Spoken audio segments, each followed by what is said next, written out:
Hello everyone, welcome to Gurukul.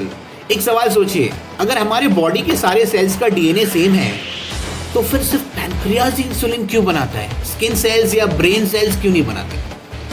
चलिए science का ये राज समझते हैं आज। हमारे बॉडी के हर एक सेल के पास एक ही डीएनए है, जेनेटिक सीक्वेंस, जेनेटिक कोड्स भी सेम होते हैं, लेकिन पैनक्रियाज का बीटा सेल्स ही इंसुलिन बनाता है और दूसरा कोई और सेल नहीं बनाता, क्योंकि वो एक स्पेशल जीन INS जीन जो इंसुलिन जीन है उसको ऑन करके रखता है। जीन स्विचिंग इसको हम बोलते हैं, gene switched on, gene switched off. ये काम होता है एक स्पेशल ट्रांसक्रिप्शन फैक्टर्स के थ्रू, जैसे कि PDX1 और MAFA इन दिस केस, जो बीटा सेल्स में होते हैं, बाकी सेल्स में ये प्रोटीन नहीं होता है। तो इसकी वजह से इंसुलिन का जीन किसी और सेल के अंदर स्विच ऑन नहीं हो सकता, वो स्विच ऑफ ही रहता है। समझ लीजिए हर एक सेल के पास एक ही रेसिपी बुक है, लेकिन हर एक सेल अपने काम की रेसिपी ही यूज करता है, जैसे कि बीटा सेल सिर्फ इंसुलिन बनाने वाली रेसिपी का इस्तेमाल करता है। अब इमेजिन कीजिए अगर हम किसी और सेल को इंसुलिन प्रोड्यूस करने के लिए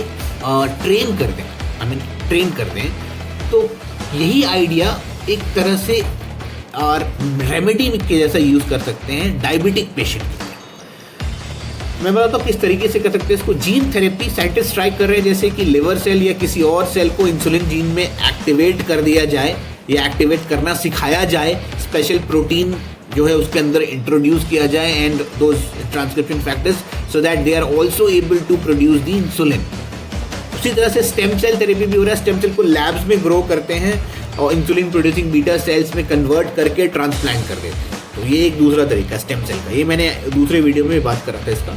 रीप्रोग्रामिंग कर सकते हैं सेल्स को, उसमें ट्रांसक्रिप्शन फैक्टर्स वाले जीन्स डाल सकते हैं ताकि वो ट्रांसक्रिप्शन फैक्टर्स उसके अंदर प्रोड्यूस होना शुरू हो जाए और वो इंसुलिन जीन को स्विच ऑन कर पाए। क्रिस्पर जीन एडिटिंग बोलते हैं इसको।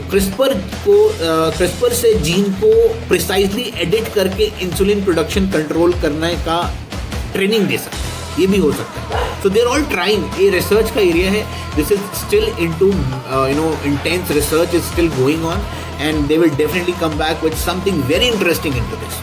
तो एक ही DNA होने के बावजूद सेल्स का काम अलग अलग होता है और इसी नॉलेज को यूज करके डायबिटीज का क्योर भी ढूंढा जा रहा है। Fascinating right? ऐसी और माइंड ब्लोइंग साइंस के फैक्ट्स को जानने के लिए, सुनने के लिए सब्सक्राइब करें गुरुकुल को और बेल आइकन जरूर दबाइएगा, भूलिएगा मत। Let's make learning very cool. Thank you so much for listening to this video. You have been a very great audience. Thank you so much.